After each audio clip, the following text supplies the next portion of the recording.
fue donde se dio la batalla de Caseros, donde el general Urquiza venció al tirano Juan Manuel de Rosas. Cuando yo escuché este discurso de Milei, me acordé de vos, Leonardo, porque vos sos un experto en rosismo, un experto en rosas, y dije, bueno, a ver, vamos a preguntarle si es cierto lo que dice Milei. Vos decís que no fue tan así. No, en realidad yo creo que habría que empezar por el diccionario de la Real Academia Española, porque... ¿Cuál era la relación entre San Martín y Rosas? ¿San Martín también creía que Rosas era un tirano?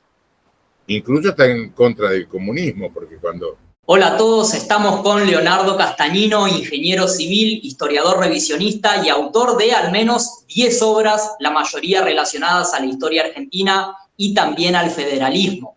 También es creador de la página lagaceta.com.ar, escrito con Z, donde pueden encontrar toda su obra. También está la tienda virtual ahí, para que si después de esta charla quieren seguir profundizando en determinados temas, compren los libros, consigan los libros, los lean, porque no es cuestión de comprar nomás, los lean y bueno, van a ver que el contenido se le puede sacar mucho jugo así. Algunos de los libros que escribió Castañino son Juan Manuel de Rosas, Sombras y Verdades, Guerra del Paraguay, la Triple Alianza contra los Países del Plata, Juan Manuel de Rosas, La Ley y el Orden, Francia, Artigas y Rosas, la Línea Histórica Federal, y también una obra sobre las invasiones inglesas, entre varias otras. Así que repito que las pueden conseguir todas en la página lagaceta.com.ar. ¿Cómo estás, Leonardo? Muchas gracias por aceptar la invitación y muchas gracias por tu tiempo. Bueno, gracias a vos y saludo a todos los oyentes. ¿Cuál de tus obras recomendarías así como para una persona que no está muy al tanto en el revisionismo y demás, como para comenzar con el tema de Rosas y el federalismo? Bueno, a lo mejor podrían seguir más o menos la línea en que fueron escritos, digamos, cronológica. El primero que yo escribí fue Sombras y Verdades, que trata más que nada la personalidad de Rosas, ¿no? Hace como una descripción de cómo era la personalidad, la vida privada de él, en fin. Y la segunda parte de ese libro vendría a ser La Ley y el Orden, que ya habla un poco más de la historia del gobierno de Rosas, ¿no? Ajá, este lo tengo acá al lado, mirá. Está todo marcado, un excelente libro, así que sí, lo recomiendo también. Relacionado con esos dos está la Guerra Paraguay, digamos la continuidad de la lucha de unitarios y federales, y el libro Artigas, Rosas y Francia, que es la relación que hay entre precisamente los tres federales, Artigas, Francia, que fueron los primeros, y Rosas. Así que bueno, esto sería entonces, más o menos... en ese orden como para tener una visión completa del rosismo. Claro, después la parte de las invasiones inglesas, que va desde 1806 a 1870, también trata el rosismo, porque trata de las invasiones inglesas de 1806, la gesta, o sea, la emancipación, la gesta libertadora, la época de Rosas de la guerra Paraná, vuelta de obligado, las luchas de la guerra civil, digamos, entre unitario y federales, Mitre, Urquiza, etcétera, hasta que desemboca en la guerra Paraguay. Eso sería más o menos la genial, línea del libro, ¿no? Bueno, y ahora te había llamado porque escuché que el nuevo presidente Javier Milei, en uno de sus últimos discursos de campaña, dijo esto, ¿no? Juan Manuel de Rosas era un tirano, y reivindicó la figura de Justo José de Urquiza y el triunfo que tuvo Urquiza sobre Rosas en Caseros, diciendo que gracias a Urquiza después vino la Constitución de Alberdi y ahí nos convertimos en potencia y demás. Cuando yo escuché este discurso de Milei, me acordé de vos, Leonardo, porque vos sos un experto en rosismo, un experto en Rosas, y dije, bueno, a ver, vamos a preguntarle si es cierto lo que dice Milei, si Rosas fue un tirano o no lo fue. ¿Qué pensás? Bueno, yo también escuché el discurso, no sé si lo querés repetir ahí, pasarlo, yo lo escuché. Estamos en el partido del 3 de febrero y el 3 de febrero recuerda esa gesta del general San Martín en la batalla de San Lorenzo que dio comienzo a toda la epopeya libertadora de Argentina.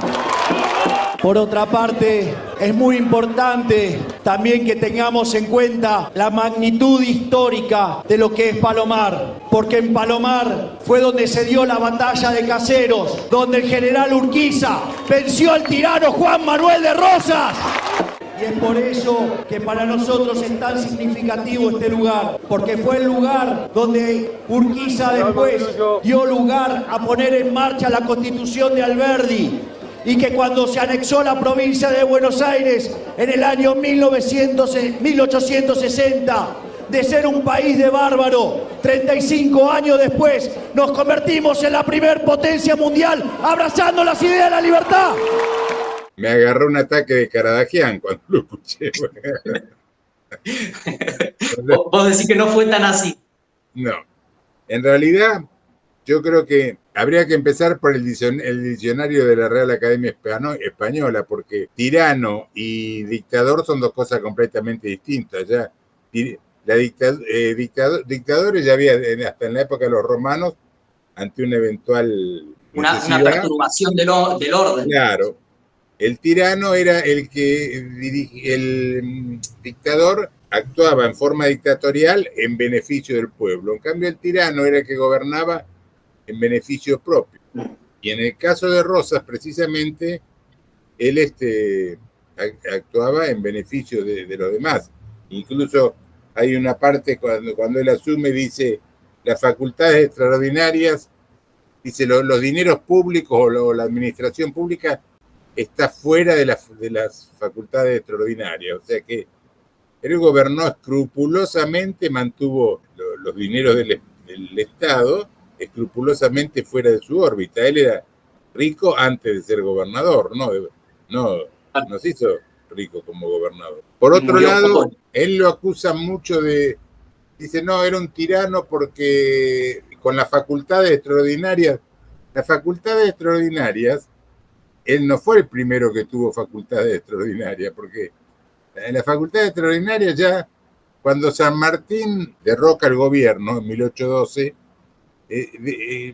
asume la Logia Lautaro, los miembros de la Logia Lautaro subieron al gobierno y tenían facultades extraordinarias. Claro. Después tuvo también Rodríguez, tuvo Pueyrredón, hubo varios que tuvieron facultades extraordinarias antes que Rosas. Cuando lo nombran a Rosas al segundo gobierno, él dice que para gobernar necesitaba facultades extraordinarias y como no dudaron en dársela o no, él no asumió. Entonces hizo hacer un plebiscito, pidió que se haga un plebiscito. Entonces hicieron un plebiscito y votaron 9.000 y pico 9.300 creo que eran de los votantes que tenían posibilidad de votar en ese momento, y tuvo únicamente 3 votos en contra. Quiere decir que él asumió con poderes extraordinarios dados por la legislatura en forma plebiscitaria. Incluso Sarmiento, que siempre fue contrario a Rosas, dijo, no se tiene aún noticia de ciudadano alguno que no fuese a votar, refiriéndose al plebiscito, ¿no? Dice... Ahí lo que te pueden replicar ellos es que, claro, votaban a favor por temor a las represalias contra los que votaran en contra.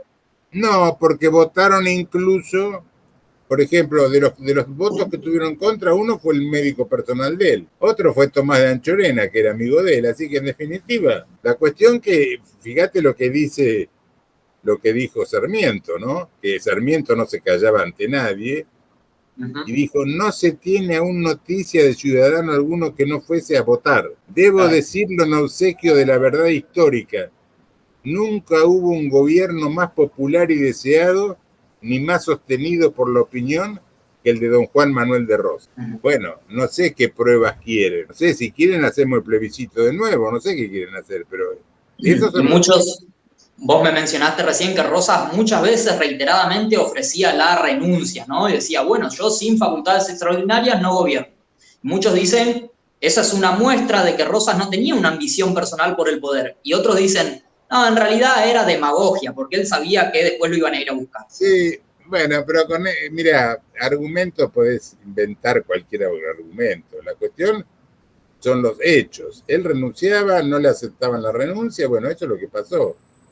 Ahora, ¿qué intención tenía o no tenía? Bueno, lo mismo que dicen, cuando lo matan a Quiroga, Todos dicen, no, lo hizo matar él porque le convenía. Bueno, a mí me puede convenir que lo maten, qué sé yo, a Alberto Fernández me puede convenir que me convenga que lo maten, pero no lo voy a matar, ¿entendés? No tiene nada que ver. Entonces, inventar argumentos es muy fácil. O sea, hay que tener las pruebas, los documentos, no solo las opiniones. Yo cuando dicen, por ejemplo, lo mismo que esto de la libertad, ¿no? Que vos te referiste justo a Milei, que él dice, viva la libertad, carajo. Yo no sé si viva la libertad, carajo, o carajo, viva la libertad, porque te leo lo que decía San Martín de la libertad, ¿no? A ver. Dice, ya es tiempo de dejarnos de teoría que 24 años de experiencia nos han producido más que calamidades. Los hombres no viven de ilusiones, sino de hechos. ¿Qué me importa a mí que se me repita hasta la saciedad que vivo en un país de libertad, si por el contrario se me oprime? Dice, libertad, ¿para que se me cargue de contribuciones a fin de pagar los inmensos gastos ordinarios porque a 4 ambiciosos se les antoja, por vía de la especulación, hacer una revolución y quedar impunes? Libertad, libertad, maldita sea la libertad, ni será el hijo de mi madre el que venga a gozar de los beneficios que ella proporciona hasta que no vea establecido un gobierno que los demagogos llamen tirano y me proteja contra los bienes que me brinda la actual libertad. Esa es una carta que le manda San Martín a Guido, imagínate, 1831. Parece que fuera escrito. O sea, que la libertad en abstracto, así, bueno, Milei dice también que existe el derecho a morirse de hambre, como que eso es parte de la libertad. Bueno. No, pero la libertad es buena o mala según cómo la use. Ahora vamos a hablar sobre la relación entre San Martín y Rosas, pero antes quería que nos aclares un punto, porque yo sé que muchos jóvenes por ahí cuando escuchan hablar de, che, pero Milei no tiene razón cuando dice que Rosas era un tirano, y te van a decir, ¿qué me importa? ¿Para qué sirve estar hablando del pasado? ¿Para qué sirve conocer la verdad histórica? Bueno, sirve precisamente para no repetir los mismos errores. Uno vive de la historia también, porque cuando vos estudias matemática, por ejemplo, estudias Arquímedes, que vivió hace 2000 años, o no sé cuál, estudias Newton, y si uno no tuviera esa memoria histórica, tendría que todos los años, cada vez que una persona empezar a aprender de 1 más 1 es 2, ¿no? O sea, la historia es absolutamente necesaria. Y lamentablemente los pueblos que no conocen la historia están condenados a repetirlo, repiten los mismos errores. Y si vos conocés algo de historia, vas viendo que muchas cosas de las que pasan hoy se vienen repitiendo de lo que pasó en generaciones anteriores. Así es. Bueno, y precisamente antes de decir que Rosas era un tirano, Milei habló bien de San Martín, ¿no? Que ellos se dicen seguir los pasos de San Martín o dicen reivindicar a San Martín. Y recién nos comentabas esto de que San Martín hablaba en contra de la libertad en abstracto. ¿Cuál era la relación entre San Martín y Rosas? ¿San Martín también creía que Rosas era un tirano? No, San Martín en principio fue poco anterior a Rosas, porque San Martín, fíjate que la batalla del combate, porque en realidad Milei le dice batalla de San Lorenzo, que no es una batalla, fue un combate, fue en 1812, y Rosas recién asumió en el 30, o sea, mucho después. Prácticamente no tuvieron relación, ¿no? De hecho no se conocían personalmente. Claro.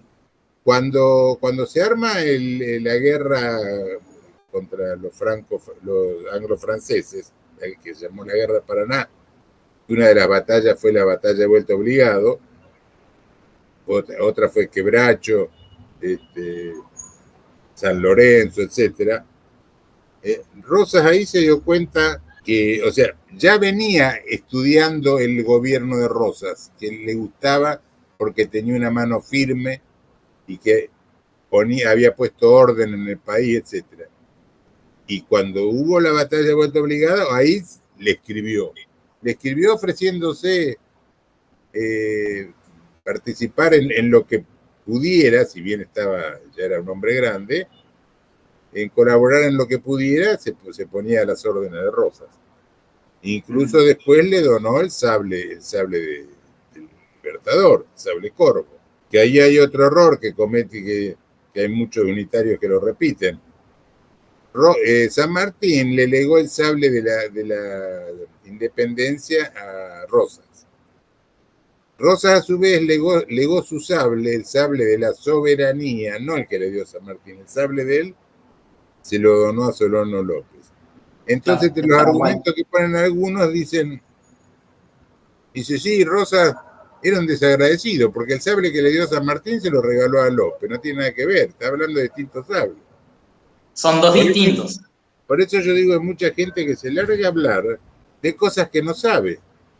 Claro. Por ejemplo, otro error que para mí comete, o sea, San Martín, si a Milei le gusta San Martín, no veo por qué no le gusta Rosa, porque en definitiva Rosa hasta le legó el sable que algunos unitarios decían, tuvo la osadía de regalarle el sable al tirano. Y sí, se lo regaló porque se lo donó porque pensaba que le correspondía. Y San Martín tiene una carta también condenando a los unitarios que hacían alianza con los anglo-franceses en contra de Rosa. Y San Martín dice, pero ¿cómo puede ser que haya gente que atente contra su propia patria? Y entre esos estaba Alberdi, por ejemplo. Y claro, dice que ni en la tumba se puede perdonar. Inclusive con Alberdi, porque con Alberdi tiene otra equivocación ahí, Milei. Él dice, yo tengo las mismas ideas de Alberdi. Bueno, pero ¿de qué Alberdi? ¿De cuál de los Alberdi tiene la idea? Porque Alberdi en principio le gustó Rosas, al principio, ¿no? Alberdi fue uno de los que le escribía a Lavalle para que lo fusilen a Dorrego, a tal punto que cuando vino San Martín y llegó al puerto de Montevideo y lo habían matado a Dorrego, San Martín se volvió y le preguntaron por Lavalle y San Martín dijo, Lavalle dice, valiente como el que más. Dice, pero un hombre de mala conducta, a quien no fusilé de lástima. Esto lo dice San Martín. Ahora, uno de los que insistió en el fusilamiento de Dorrego fue Del Carril y otro fue Alberdi.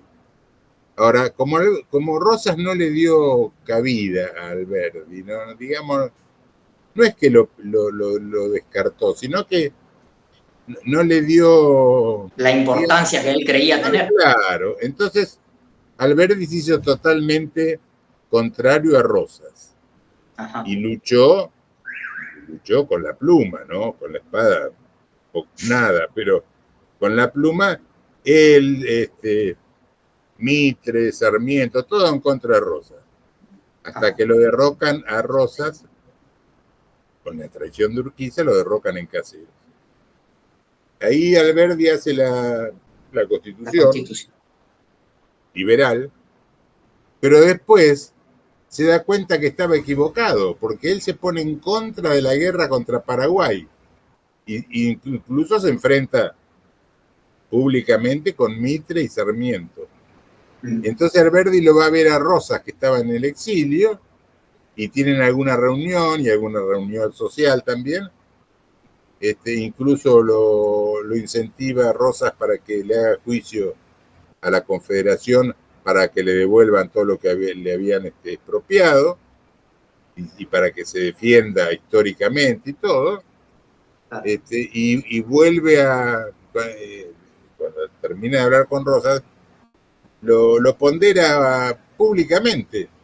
Incluso dice, yo fui contrario a Rosas, dice, lo recuerdo con vergüenza el hecho de haber sido contrario a Rosas. O sea que él totalmente se arrepintió. Entonces yo digo... Alberdi tuvo estas tres etapas, ¿no? ¿De cuál Alberdi es? ¿Del primer rosista? ¿Del liberal, del contrario a Rosas? ¿Del que escribió la Constitución liberal o el que apoyó a Rosas después al final? O sea, de acá, ¿a qué Alberdi se refiere? Y que Alberdi dice que también que Mitre y Sarmiento habían hecho como un despotismo turco en la historia, que ahora Sí. Milei repite. Claro, pero además, por ejemplo, Milei dice, ahí en el discurso ese que dio, que pondera, dice, habla de 3 de febrero, qué sé yo, por la batalla de Caseros. Y dice que después que lo sacaron a Rosas, dice, el país empezó a crecer. Después que lo sacaron a Rosas, Urquiza lo sacó a Rosas, y la excusa que usan es que era para organizar la Constitución, la Confederación. Organizar, si a las 48 horas estaban todos peleados, a tal punto que Sarmiento le echa en cara a Urquiza que había cobrado $400.000 para pasarse de bando, y se va puteando, se va a Brasil, se exilia. O sea, ¿de qué organización estaba hablando? Y después de civilización, ganaron en Caseros. Por empezar, Urquiza repartió dinero a un listado, hay como 30, 40, no tengo acá el listado a la vista, pero cobró Mitre, cobró un montón de gente que cobraron por haber participado a favor de Urquiza, y Urquiza mismo se arrepintió a los 2 o 3 días, o al poco tiempo dijo, estoy arrepentido de lo que hice, el único que puede gobernar este país es Rosas. A pesar de que Urquiza había hecho fusilar miles de personas. Por ejemplo, hizo fusilar al batallón de Aquino, que eran como 900 soldados y oficiales de la Confederación, lo fusilaron a todos. Y después está el tema de que la reinstauración de la divisa Punzó, la obligatoriedad y demás. ¿Cómo no te escuché? No, que decían, bueno, pero Rosas obligaba el uso de la divisa Punzó, y Urquiza después lo restablece, ¿o no? Está bien, Continúa sí, siendo después lo obligatorio. restableció. Incluso Urquiza desfiló cuando lo sacaron a Rosas el 3 de febrero, que los brasileños querían hacer el desfile el 27 de febrero, que era el día de Ituzaingó. Entonces, como revancha de Ituzaingó, y Urquiza lo quería hacer antes, y los brasileños le impusieron que lo haga ese día. Entonces, Urquiza se adelantó la hora del desfile para no participar con los brasileños, y entró a la Plaza de Mayo en un caballo con la marca de Rosas y la divisa Punzó. O sea que, ¿te das cuenta? Luchaban contra los federales, pero usaron a un federal que después se arrepintió. Sí, claro. yo iba a decir algo más con respecto a lo que había dicho. Que Milei, cuando haces ese video, me acuerdo ahora que dice que después fuimos la primer potencia del mundo. ¿Cuándo fuimos la primer potencia del mundo? Estás soñando. En todo caso, si alguna vez fuimos la primer potencia del mundo, fue durante la época de Rosa, en 1845, que peleamos en vuelta de obligado y en toda la guerra de Paraná, que duró 1 año, contra Francia e Inglaterra unidas. No solamente peleamos, porque algunos dicen, sí, no, pero en vuelta de obligado perdieron la batalla. Sí, perdieron la batalla, pero la guerra la ganó la Confederación. Incluso los ingleses y los franceses se tuvieron que rendir, y también se conservó la unidad territorial, eso que querían de hacer la República de la Mesopotamia y demás, bueno, eso no se pudo hacer. Claro, inclusive los ingleses tuvieron que saludar el pabellón nacional con 21 cañonazos, o sea, fue una derrota contundente contra eran las primeras potencias del mundo. Entonces, si alguna vez fuimos primera potencia del mundo, no fue después de Rosa, fue durante la época de Rosa. Claro. Y entre paréntesis te digo que uno de los que en la batalla de vuelta obligado, uno de los que presenció la batalla fue Mitre. Lo único que no estaba en la artillería argentina, estaba en las cubiertas de los barcos ingleses. Claro. Por eso de sobrenombre le decían el grumete. En fin. Claro. Ahí está. Lo que pasa es que han mentido tanto la historia que por eso esos que dicen, no sé, conocido, tuyo, lo que sea, dicen, no, pero ¿para qué va a estudiar historia de hace 200 años? Y bueno, si no, va a repetir lo mismo. Claro. Lo mismo que pasó. Urquiza, por ejemplo, fue traidor varias veces, porque primero fue traidor se hizo de la masonería en el 47 y lo traicionó a Rosas por 400.000 patacones. Después traicionó a todos los federales del interior, porque la provincia de Buenos Aires se había separado de la Confederación. Y en Cepeda, de 1859, y Pavón, de 1861, hicieron un pacto masónico entre Mitre, Urquiza y Sarmiento, y entonces Urquiza le dejó la batalla, hizo ganar a Mitre. En realidad Mitre había perdido, se pegó media vuelta y disparó, y llegando a Luján, un chasque le alcanzó un papelito que decía: regrese general que hemos ganado. Porque Urquiza le ganó, y cuando se quedó dueño del campo de batalla se dio medio vuelta y se fue. ¿Y el pacto en qué consistía? Urquiza iba a dominar toda la Mesopotamia y Mitre y Sarmiento se hacían cargo del interior del país. Y ahí fusilaron a todos los federales, al Chacho Peñalosa, los combatieron a Felipe Varela, fusilaron a Benavides, fusilaron a 6.000 federales. Claro. Así que esa fue la segunda traición. Y la tercera traición fue con la Guerra Paraguay, porque Francisco Solano López y Urquiza eran compadres. Y Urquiza hablaba con Solano López, y Solano López lo que quería es que lo dejen pasar por Corrientes para ir a ayudar a Uruguay. Y Urquiza le decía que le iba a conseguir el permiso ante Mitre, y si no lo dejan pasar, dice, los entrerrianos vamos a ser la vanguardia del ejército paraguayo. Ahora, mientras tanto, conversaba con los brasileños. Claro. Inclusive, a fines del 64, cuando ya estaba declarada la guerra, no de Argentina y Paraguay, sino de Brasil contra Paraguay, ya estaba declarada, y los brasileños, la flota brasileña, bombardeaba Paysandú y cargaba bombas acá en la rada del Río de la Plata, de Buenos Aires. Y entonces estaban bombardeando Paysandú, la habían sitiado, y todos los federales querían cruzar el río para ir a ayudar a los uruguayos. Y Urquiza no lo dejó, incluso el hijo de Urquiza cruzó. Y el otro que cruzó fue otro de los que cruzó, porque un montón de gente que cruzó, fue el hermano de Rafael Hernández, el hermano de José Hernández, del autor del Martín Fierro.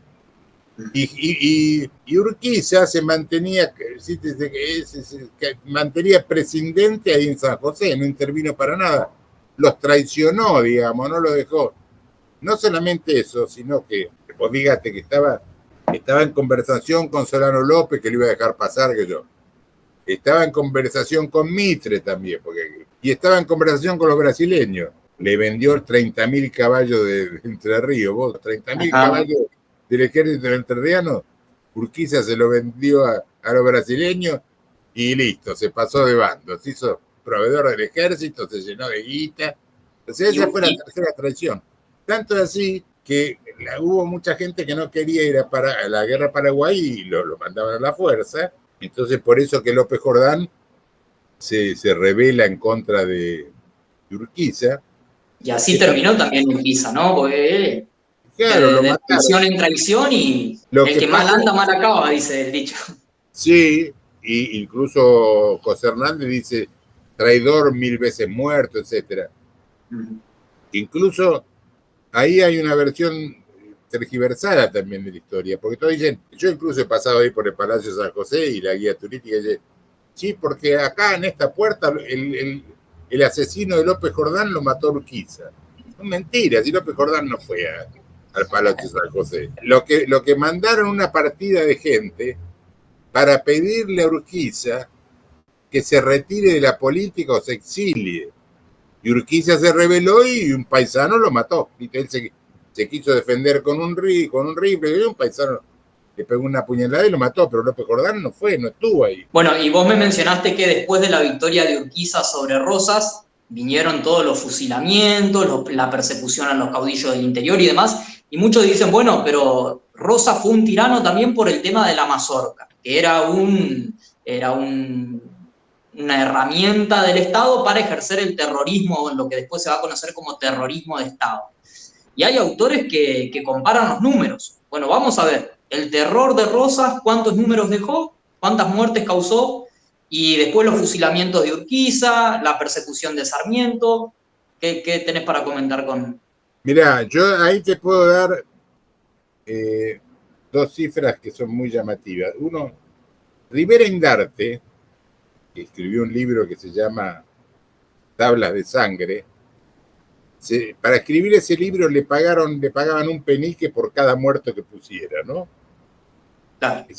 Que se lo pagaban los ingleses, que eran los administradores del puerto de Montevideo, y a través de los unitarios y el administrador del puerto, que era un inglés, le encargó el libro. Inclusive le tuvo que tachar a algunos, porque Rivera Indarte, con tal de cobrar algunos peniques más, viste, claro, cualquier cosa. Bueno, ese Rivera Indarte, para que veas quién era, él era compañero del colegio de Vicente Fidel López, que era un historiador de esa época. Y dice, Rivera Indarte era de lo peor. Él, dice, compañero de él, ¿no? En su memoria, dice, siempre hacía intrigas entre los profesores y los alumnos, dice, nosotros lo corríamos a pedradas hasta el río, dice, y él se metía en el río para que no lo alcancemos. Dice, era un tipo de lo peor. Eso es lo que dice Vicente López de Rivera Indarte. Bueno, Rivera Indarte escribió ese libro, Tabla de Sangre, donde supuestamente pone todos los muertos que hubo durante el periodo de Rosas. 20 años, ¿no? Del periodo de Rosas. 286 fusilamientos. Ahora, en los 8 o 10 años siguientes, entre Urquiza y entre Sarmiento y Mitre, mataron como a 6.000 federales. Y te das cuenta que no tiene ningún tipo de proporción. Hay un libro que se llama Las otras tablas de sangre, que es de Currá Medrano, que explica todo eso. No es una justificación, o sea, yo creo que es condenable lo que hizo la mazorca en su tiempo y más, pero si vos pones en una balanza y te fijás cuál fue peor, decís, bueno, porque hay que ver los datos también, ¿no? Que era una época violenta y demás, y los números muchas veces se inflaron, como vos estabas mencionando, y otros números se ocultaron. El tema de Lavalle, el tema de Urquiza. Enseguida te mienten, ¿viste? No, porque los federales, dice Rosas, le cortaba la cabeza a los unitarios y jugaban al fútbol, pero mirá vos la boludez que van a decir, ¿viste?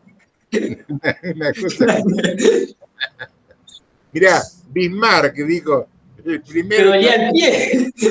la primera víctima de la guerra es la mentira, es la verdad, dice, claro. De propósito. Después, otra cosa que se miente mucho, dice, en la época oscurantista de Rosas, que no había educación, no había...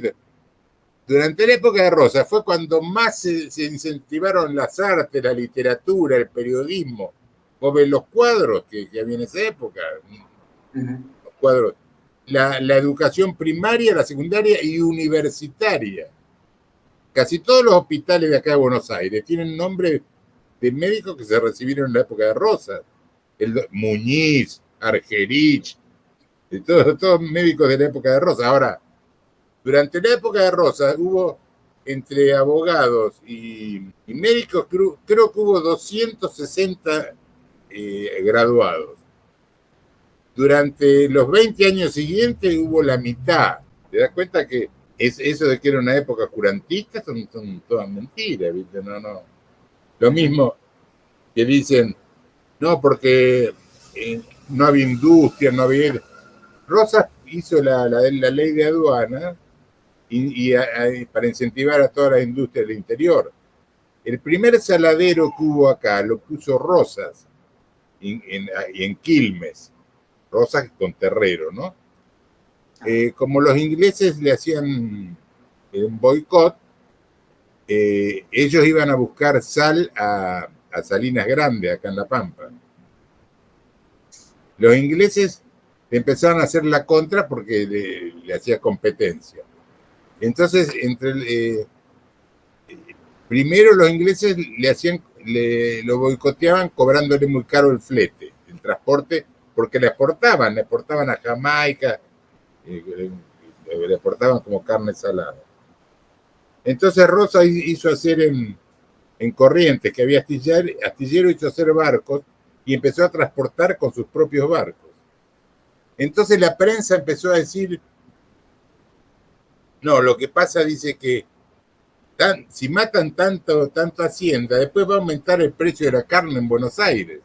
Fíjate vos la excusa. Entonces Rosa dice, bueno, yo les garantizo de mantener para siempre el mismo precio de la carne. Y dice, sí, bueno, pero igual, ¿viste? Le siguieron, y entonces dice, bueno, chao, vendió el saladero, compró la estancia Los Cerrillos, estoy hablando de 1820, ¿no? Y se fue a la estancia de los Cerrillos. Fue de los primeros que trajo alambrados. Inclusive hay un testimonio ahí de una persona que decía 60 arados trabajando el campo en la estancia Los Cerrillos, dice, que nunca se vio en ningún otro lado. Por eso es todo un invento que han hecho. Ahora que vos mencionás la economía, el aspecto económico, la economía durante Rosas. Bueno, otra de las frases de los liberales y de los libertarios ahora es, donde entra el comercio, no entran las balas. Pero la cuestión acá que Inglaterra quiso imponer el libre comercio a los balazos. Entonces... Claro. Y Inglaterra con la invasión inglesa quiso colonizarnos por la fuerza. Como no pudo, nos colonizó con el libre comercio. Ajá. Que entre paréntesis yo te iba a decir, fíjate la revancha que hicieron de Caseros, ¿no? San Benito, la estancia de Rosas se llamaba San Benito de Palermo, que era una estancia particular de él, que iba desde acá, desde Scalabrini Ortiz, la avenida Santa Fe, hasta la calle Pampa, y todo eso hasta el río, ¿no? Había pantanos, que yo era un campo malo, y él lo saneó todo, que yo hizo la estancia de Los Cerrillos. La entrada estaba en Plaza Italia, y había una avenida que llamaba Las Palmeras, y el campo llamaba San Benito de Palermo. Ahora fíjate, después de la batalla de Caseros, al parque le pusieron 3 de febrero, que es el día de la batalla de Caseros. En la entrada le pusieron el monumento a Garibaldi, que era un condottieri. Garibaldi era un mercenario italiano que vino a pelear acá. Un saqueador que... Sí. Después, la avenida de entrada le pusieron Sarmiento. En la otra punta pusieron el monumento Urquiza. Y donde estaba la casa de Rosa la demolieron y le pusieron el busto de Sarmiento. Y la avenida Bullrich, que es la que está frente al Regimiento de Patricios, se llamaba Felipe Arana, que era el funcionario de Rosas, muy importante, ministro de Relaciones Exteriores. Y Bullrich fue el intendente que quiso demoler la casa de Rosas en 1900. Y encima le pusieron la calle, ahora se llama Bullrich. ¿Viste? Le sacaron el nombre Felipe Arana y le pusieron. Por eso te digo que ha sido todo una revancha. Claro. Ahí vemos también la importancia de los símbolos, ¿no? Que por ahí uno piensa que, bueno, es una calle, es un monumento, no tiene sentido, pero sí tiene incluso claro un significado de por qué en ese lugar, por qué en ese momento. Y con respecto después a la tiranía de Rosas y demás, el tema que más pesa negativamente sobre Rosas es haberse negado a la Constitución, ¿no? Haber rechazado el dictado de una Constitución. De la Constitución, para mí tenía razón Rosas, porque él decía, que esto se lo dice en la Carta de Hacienda de Figueroa, y se lo dice también a Ernesto Quesada cuando fue a verlo en el exilio, que es un historiador, ¿no? Que le pregunta por qué no hizo la Constitución. Y él la explicación que daba es muy sencilla, muy lógica. Dice, no se puede hacer un cuerpo sano con miembros enfermos, primero tienen que organizarse las provincias, tener su propia legislatura, su propia organización, y después unirse con una constitución. Dice, porque la constitución no une a los pueblos, la representa unida. Dice, dice, además, para que funcione un congreso, primero habría que fundar una ciudad que no pertenezca a ninguna provincia, para que no haya celos entre ellas, como hicieron en Estados Unidos. Dice que fundaron Washington, que no pertenece a ningún estado. Pero eso lo dice con todas las letras, eso lo pone por escrito en la Carta de Hacienda de Figueroa. Y después otra cosa que dicen contra de Rosas, que no tiene ningún tipo de argumento, sino todo lo contrario, el tema con los indios. Porque Rosas protegió a los indios a ultranza. Lo que pasa que Calfucura no era un indio autóctono de acá, como dicen los mapuches, originarios, era chileno, era araucano.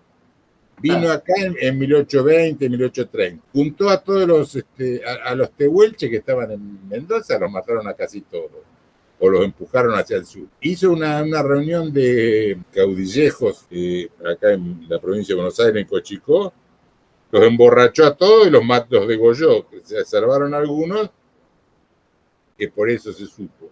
Por eso cuando Rosas hace la expedición al desierto, que no la hace con dinero del Estado, sino que la hace entre los dos gobiernos, entre el primero y el segundo, él organizó la propia milicia, con dinero que le dieron otros hacendados, más lo que puso él, y fue aliado con los indios Pampa y los indios Boroga, que eran autóctonos. Eso sí. Él aprendió el idioma incluso, ¿no? Claro, y entonces fueron a pelear contra Cafulcurá, que era un indio extranjero, claro, contra los mapuches. Rosa hablaba perfectamente el idioma Pampa, incluso escribió un diccionario. Y además hay una campaña que vos mencionás también en tu obra de vacunación. Claro, la vacuna acá la traje. A América llegó en 1803, que la trajeron en una forma muy curiosa. No sé si querés te la comento, si tenemos tiempo. Uh-huh. Dale. Para traer una vacuna tendría que haber habido un freezer, digamos, en el barco, pero no había frío, claro, en esa época. No, la venís soplando, ¿viste? Para que conserve el frío. No, claro. Entonces, ¿cómo hicieron? Embarcaron, yo no me acuerdo si eran 40 chicos, ¿no? Entonces vacunaron a uno, a los 2 días le sacaban el pus que se crea, ¿viste? Cuando le ponen la BCG, y con eso le ponían a otro. Y entonces a los 2 días le volvían a sacar y le ponían a otro. Entonces cuando llegó acá, ya había pasado todo el viaje y bajó un chico que estaba vacunado, y ahí la empezaron a distribuir en América. Eso fue en 1803. Mirá, los gallegos no eran el mismo. Rosas hizo una campaña de vacunación entre los indios. Después acá a la Argentina la trajo Segurola, que era un cura, ¿viste? No me acuerdo, no, el nombre exacto no es cura, sino un presbítero o algo así, en 1806. Y Rosas, en 1830, le paga a Muñiz, al médico Muñiz, y a los ayudantes de él les paga un sobresueldo para que vacunen a los... Y no solamente los vacunaba Rosas, sino que los vacunaba con un argumento, con un ardid muy ingenioso, porque ¿qué pasa? La viruela era originaria de Europa, acá no había, entonces los indios no tenían defensa contra la viruela. Entonces, los indios comían carne yeguariza, yeguas comían, no comían carne. Entonces Rosas le regalaba yegua, pero con tal de que se dejen tajear el brazo, o sea, lo estaba vacunando. Incluso hay un cacique que se llama Catel, que decía, el gran cacique rubio, dice, nunca nos engañó, dice, y siempre nos protegió, etcétera, etcétera. Dice, incluso nos regalaba yeguas para comer. Dice. Lo que sí, era medio loco, dice, porque para regalarnos yeguas nos hacía tajear el brazo. Claro, lo estaba vacunando. Claro. incluso se vacunaba él para que, decía, no, esto es un gualicho, y se vacunaba él para que los indios se dejen vacunar. Y durante la época de Rosas no hubo ningún brote de viruela. Y cuando lo echaron a Rosas, no vacunaron más y hubo cualquier cantidad. No sé, a ver, la opinión de Sarmiento era que no había que vacunarlo con vacunas, sino con balas, básicamente. Y Alberdi más o menos parecido. Sarmiento los quería matar a todos. No, mirá, todos dicen que los españoles mataron a todos los indios, ¿no? Vos fíjate que mientras acá los vacunaban, en Estados Unidos, cuando había un brote de viruela, juntaban mantas y se lo repartían a los indios para que se mueran, para que Claro. En Estados Unidos mataron a todos los indios. Acá no. Vos acá vas a Perú, vas a Bolivia, vas a cualquier país, hay más. No hace falta. A ver, si me hace un análisis de ADN, yo estoy 100% seguro que tengo sangre indígena también. Pero si acá creo que el 60% de la sangre es indígena. Vos vas a Plaza de Mayo, yo a veces digo acá, no es cierto que matamos a todos los indios. Claro. Los indios mataron a casi todos los españoles. Pero, por ejemplo, los enemigos de Rosas eran partidarios de hacer un reemplazo étnico, ¿no? Que Alberdi dice que la libertad es como una máquina de vapor, si no me equivoco, que la tiene que manejar la raza anglosajona y que hay que reemplazar a los indios y a los españoles y a los negros con la raza anglosajona. Sí, lo que pasa es que la gran diferencia que había, yo incluso lo planteo incluso en mis libros, la gran diferencia que había entre unitarios y federales no es solamente que el gobierno era centralista o no, porque en definitiva puede que se necesitara que sea centralista por una cuestión de que no había tantas comunicaciones o menos, no sé, o una cosa o la otra puede ser mejor un sistema u otro. La diferencia que había era que los federales eran defensores del hispanismo, de las tradiciones, del suelo, de la tierra, de la religión. Vos fíjate que Rosa decía la Santa Federación. Quiroga en la bandera decía religión o muerte. En cambio los unitarios eran casi todos masones. Si no eran ateos estaban ahí, viste, cerca. Inclusive Alberdi decía, ¿qué importa la nacionalidad? Dice, nosotros somos ciudadanos del mundo. Eso es lo que decía Alberdi. Él sería ciudadano del mundo. Yo soy argentino. Te lo iba a mencionar después, más adelante, la relación de Rosas con la masonería, pero ya que me lo adelantaste, ¿tomó medidas en particular en contra de las logias o era el tema simplemente de identificar los liberales y los unitarios con los masones y la herejía y demás? Bueno, él estaba en contra. Tengo entendido que Anchorena era el que lo asusaba, digamos, como lo incitaba a hablar en contra de los protestantes, de los masones. Bueno, él estaba en contra de las logias, incluso a veces decía así, pues los logistas, viste, varias veces lo nombró. Los de cogote duro, los de la bota fuerte, todas esas cosas así. Las logias que perturban a Europa o algo así menciona, claro, en una carta. Y cuando en una de las partes que lo dice con toda claridad es porque él con Paraguay, primero con Gaspar Rodríguez de Francia, tenía una relación, habían mantenido el status quo sin modificarlo, ¿no? Ni Gaspar Rodríguez de Francia pedía la independencia, ni él ni Rosa iba a invadir Paraguay. Cuando viene Carlos López, pide la separación de Paraguay y Rosas le manda, o sea, viene un negociador, ¿no? Que está un mes más o menos acá en Buenos Aires.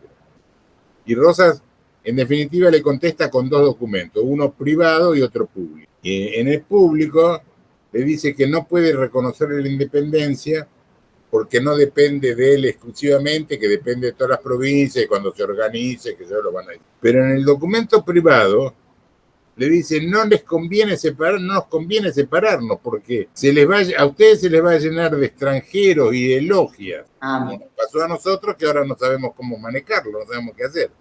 O sea, lo dice con todas las letras.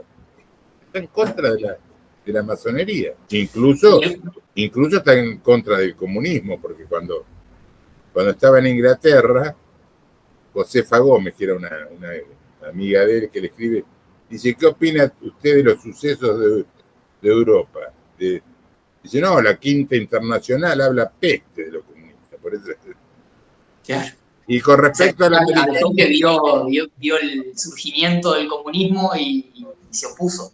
Claro, se opuso terminantemente. Habló mal de la Internacional, así, con todas las letras. O sea que Rosas era como un adelantado a la tercera posición, porque se opuso a los liberales y después al comunismo. Por eso yo soy rosista. Inclusive, otra cosa, todos dicen, porque era un tirano, gobernó tiránicamente. Él nunca invadió ninguna provincia, siempre actuó en forma diplomática, con cartas, presionó, todo lo que quiera, pero nunca invadió una provincia. Por ejemplo, en 1840, cuando se arma la Liga del Norte para pelear contra él, que era Lavalle, el Manco Paz y la Madrid, Rosas armó un ejército y lo puso, y mandó un ejército y lo puso a nombre de Oribe, que era un militar uruguayo, en vez de ponerlo a Pacheco, que era el de la Confederación, para que no haya celos entre las provincias. Mandó al mando de un uruguayo. A Uruguay siempre él respetó si bien trataba de que, digamos, tenía la esperanza de que se adhiera a la Confederación, como realmente en 1825 lo había declarado uruguayos, pero él siempre respetó la independencia de Paraguay, de Uruguay, incluso durante la guerra del Paraná, de vuelta obligado y todo. Él respetó la negociación con los ingleses y los franceses, siempre respetó la opinión de Uruguay. Con Paraguay, ya te digo, no le aceptó la separación, pero tampoco lo invadió. Inclusive, pero los invitó a que se unan a la Confederación. Claro, pero inclusive cuando Carlos López, como no le aceptó la separación, quedó dolorido, digamos, y hubo una revolución en Corrientes y Carlos López le mandó al hijo, a Solano López, que en esa época tenía, creo que 18 años, lo mandó al frente de 10.000 hombres, y Rosas le dice a Urquiza, expúlselos de la provincia, pero no cruce el río Paraná, o sea, no lo invadió. Claro. Inclusive cuando hubo la guerra contra la Confederación Peruano-Boliviana, porque en Bolivia estaba Santa Cruz, que era un dictador, un tirano, no sé cómo queda, que había unificado Perú y Bolivia. Y los unitarios de Montevideo y un tal Cuye, que era funcionario ahí de Estanislao López, con tal de pelear, de sacarlo a Rosas, trataban con Santa Cruz y le decían, nosotros le damos Salta y Jujuy para que lo incorporen a Bolivia y usted ayúdenos a independizar la Mesopotamia. Entonces, ¿en qué terminó? Que Chile y Argentina le hicieron una guerra a Bolivia y la ganaron la guerra. Ganaron los argentinos. Entonces, Pacheco, que era el general de Rosas, dice, me dicen en el norte, los generales del norte, que sería el momento de anexar Bolivia. Y Rosas le escribe una carta a Pacheco, que era muy amigo de él. Y se niega. Le dice, eso no va a suceder nunca mientras yo esté en el gobierno, porque sería aprovecharnos de la desgracia de un país hermano como Bolivia. Dejemos que se organicen y después lo invitamos a formar parte de la Confederación. O sea que vos fijate la diferencia de actuar que tenían, no era que era... Sí, porque se dice que era imperialista, que tenía los sueños de restaurar el virreinato. Bueno, sí, de restaurar la unidad del virreinato del Río de la Plata, yo creo que sí las tenía. ¿Vos qué pensás Y bueno, pero una cosa... No por la fuerza. Una cosa es unirlo, digamos, bien, y otra cosa empezar a matar gente, ¿viste? No. Claro. Sí. Yo creo que fue, te digo la verdad, creo que fue lo más grande que tuvimos nosotros. Por más que a Milei no le guste. Bueno, a ver, acá mencionaste, a ver, tenemos la guerra con la Confederación Peruano-Boliviana, los unitarios en Montevideo agitando, los unitarios en Chile agitando. ¿Qué más tenemos? Los bloqueos anglo-franceses. Bueno, el bloqueo anglo-francés, los dos conflictos con Francia, después que se une Inglaterra también. Tuvo que manejar también un montón de conflictos. Acá hay una obra en la que mencionan que son 7 conflictos durante su gobierno que tuvo que manejar. Y eso lo usan como una forma de entender, bueno, ciertas acciones que son repudiadas por Rosas se pueden entender cuando uno analiza esto, de que tenía hubo 7 frentes abiertos. Prácticamente no hubo un día que no hubiera una revolución, un atentado. Le mandaron la máquina infernal, por ejemplo. No hubo un día que no hubiera un atentado, una revuelta, una batalla, no sé, nunca, no hubo, lo volvieron loco. Incluso hay una anécdota, ahora no sé por qué se me ocurrió,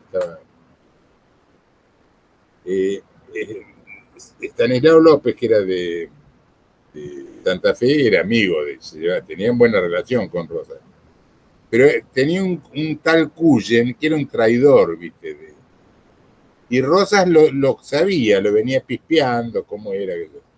Cuando muere Estanislao López queda el hermano, que le decían Mascarilla. Y este Cuyen, ¿viste? Se